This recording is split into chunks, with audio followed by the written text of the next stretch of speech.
Hi friends, welcome to Sri Sainatha Kitchen.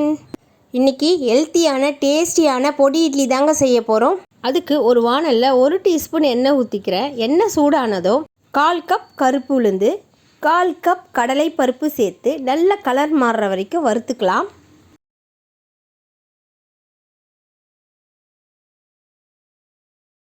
இப்போ நல்ல colour மாறியாச்சு. இது கூடவே 1 டேபிள் ஸ்பூன் தனியா, 6 காஞ்ச மிளகாய், 1/2 டீஸ்பூன் சீரகம், 1/2 டீஸ்பூன் மிளகு சேர்த்து நல்லா வறுத்துக்கலாம்.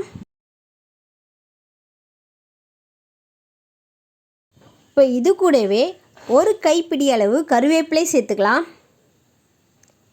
கருவேப்பிலை நல்லா கிறிஸ்பியாக வர வரைக்கும் நம்ம வறுத்துக்கலாம். இப்போ இது கூடவே 4 பல் பூண்டு சேர்த்துக்கலாம். இப்போ நல்லா வறுத்துக்கலாம். கருவேப்பிலை நல்லா வறுபட்டாச்சு. இப்போ ஸ்டவ் ஆஃப் பண்ணிட்டு இதை ஆற வச்சு ஒரு மிக்ஸி ஜாரில் சேர்த்துக்கலாம். இப்போ ஆறிடுச்சு, நான் மிக்ஸி ஜாரில் சேர்த்துக்கிறேன்.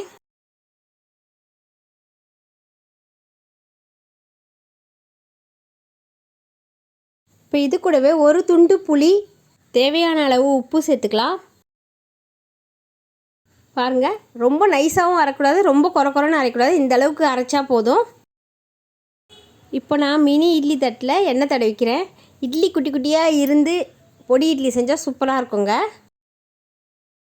இப்போ இட்லி தட்டில் மாவுலாம் ஊற்றிக்கலாம்.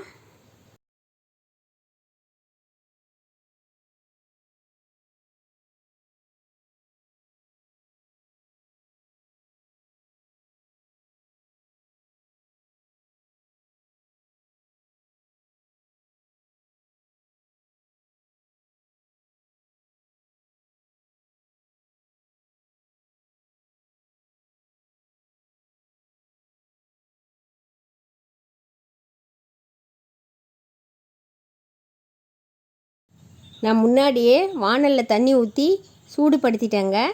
மாவு ஊற்றி வச்சுக்கிறேன் இட்லி தட்டில். இதில் வச்சிடலாம். ஒரு 5லேருந்து 6 நிமிஷம் வேகட்டங்க. 5 நிமிஷம் ஆயிடுச்சு, இட்லியும் வெந்துடுச்சு. இதெல்லாம் எடுத்து ஒரு கிண்ணத்தில் வச்சுருக்கேங்க. இப்போ வாணலில் 2 டேபிள் ஸ்பூன் எண்ணெய் ஊற்றிக்கிறேங்க. எண்ணெய் சூடானதும் 1/2 டீஸ்பூன் கடுகு, கொஞ்சமாக கருவேப்பிலையை கிள்ளி சேர்த்துக்கிறேங்க. இப்போது கடுகு பொரிஞ்சதும் ஸ்டவ் ஆஃப் பண்ணிவிட்டு 3 டேபிள் ஸ்பூன் அரைச்ச இட்லி பொடியை சேர்த்துக்கிறேங்க. இப்போ நல்லா கலந்து விட்டுடுறேன். இப்போது இதில் மினி இட்லியை சேர்த்துக்கலாங்க. இட்லியோட மசாலா நல்லா சேர்ந்து வரணும், அந்தளவுக்கு நல்லா கிளறி விட்டுக்கலாம்.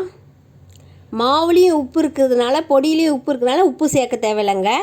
இப்போது ஸ்டவ்வை ஆன் பண்ணிவிட்டு சிம்மில் வச்சுட்டு 1 டீஸ்பூன் நெய் சேர்த்து நல்லா கலந்து விட்டுடலாம்.